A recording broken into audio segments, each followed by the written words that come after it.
Le 11 novembre, j'ai vécu la journée des 3-11.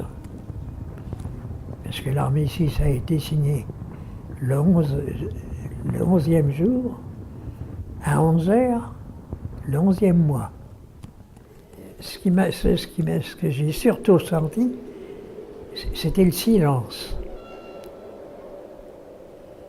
Parce que depuis le petit matin, il n'y avait pas eu un coup de canon, pas un coup de fusil, rien. Un silence absolument complet. Et les uns et les autres, on attendait 11 heures pour dire, ben, enfin, c'est fini. C'est tout.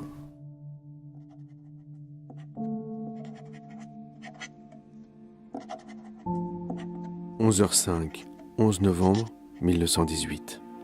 Mes chers parents, enfin ça y est. Depuis 5 minutes, le canon s'est tu, ainsi que les mitrailleuses. Ouf, quel soulagement et quelle joie. Je vous enverrai une plus longue lettre un de ces jours. Christian. »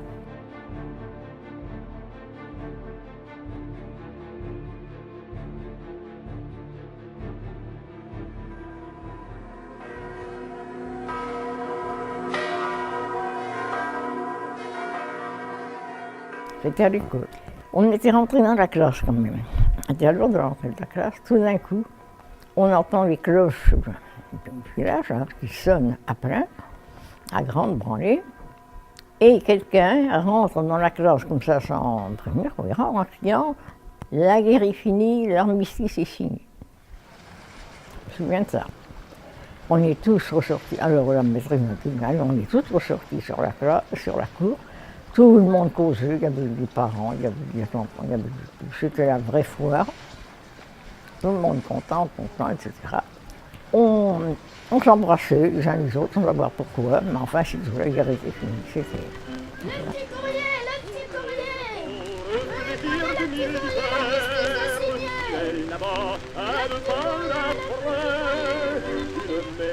Elles sont sorties, elles étaient bien...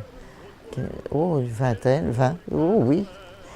Et elles avaient toutes des cocardes tricolores, ce qu'elles avaient été achetées à la mercerie.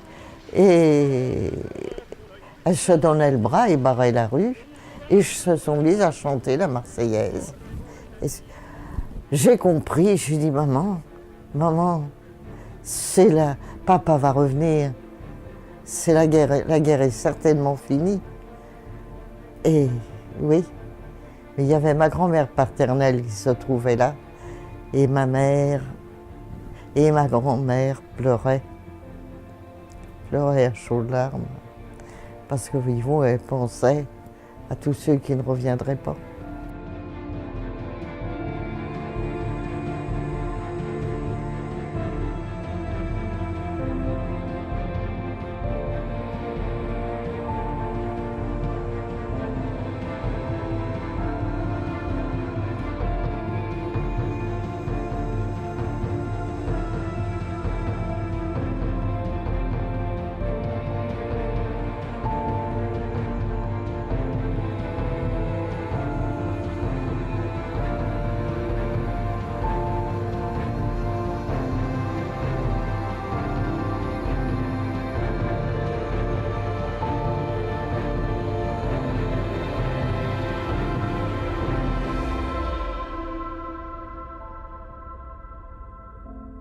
Je me souviens d'une chose simplement, c'est que je voyais un ancien là, qui était en train de nettoyer une pièce d'artillerie.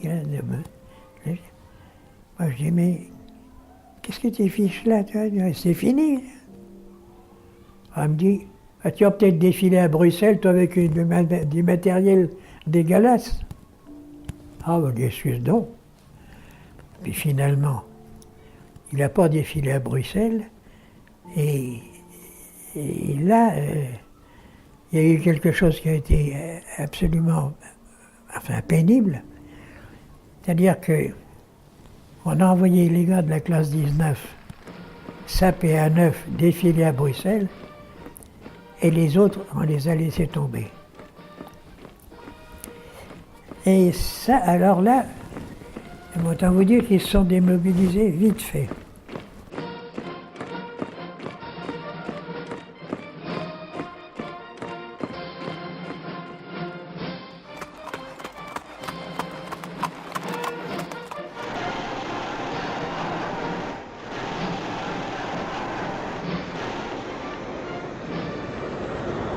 Eh bien, il est rentré le 8 décembre 19.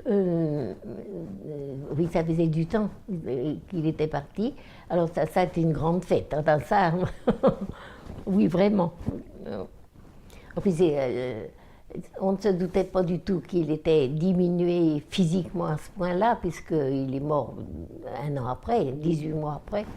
Et on le voyait rentrer, vieilli, bien sûr, mais content de rentrer. Alors c'est tout ce qu'on voyait. Puis à mon âge, je n'en voyais pas plus loin.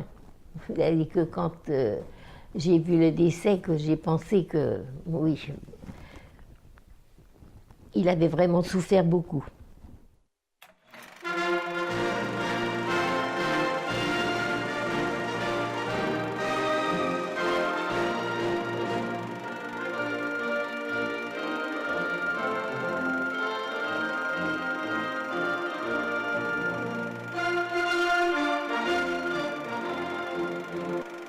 Chers concitoyens, nous pouvons enfin donner libre cours à la joie dont nos cœurs sont remplis.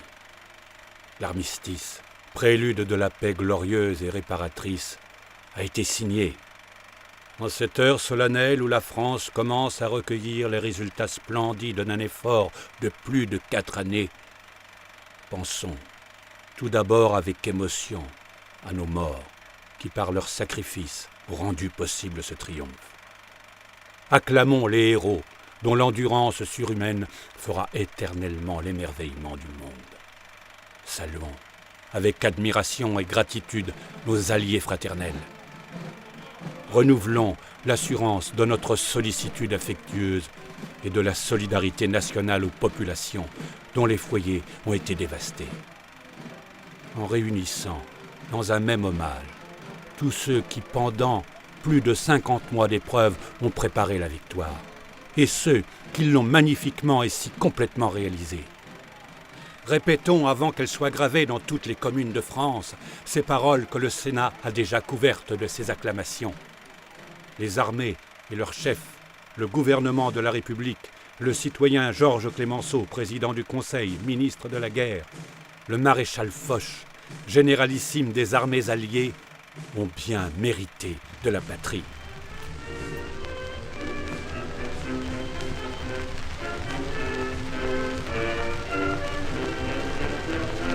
Allons enfants de la patrie, soldats sans cœur, héros dignes sans vie. J'ai été pour certificat d'études. Et voilà qu'on nous donne comme sujet de rédaction au souvenir d'armistice et de la fête d'armistice. Et là, vous savez, j'ai pris ma plume. J'étais assez bonne en français, mais moi j'ai dit tout ce que j'avais sur le cœur et tout ce que le jour de l'armistice m'avait causé de chagrin. Si bien qu'il paraît, j'ai entendu dire, maman pleurait quand elle l'a su. Mais les examinateurs s'étaient mis à pleurer parce qu'on avait dit non. Ils avaient décacheté pour voir qui avait écrit ça, osé écrire ça, alors que tout le monde se réjouissait de l'armistice. Il y avait que moi qui avait fait une rédaction pareille. Ils se sont tous mis à pleurer. Puis ils m'avaient mis une excellente note, mais j'avais dit ce que je pensais, ce que vous voulez. C'était ça. Et la guerre, pour moi, c'est quelque chose d'horrible.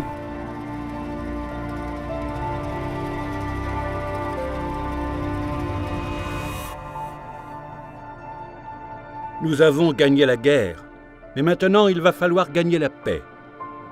Et ce sera peut-être plus difficile.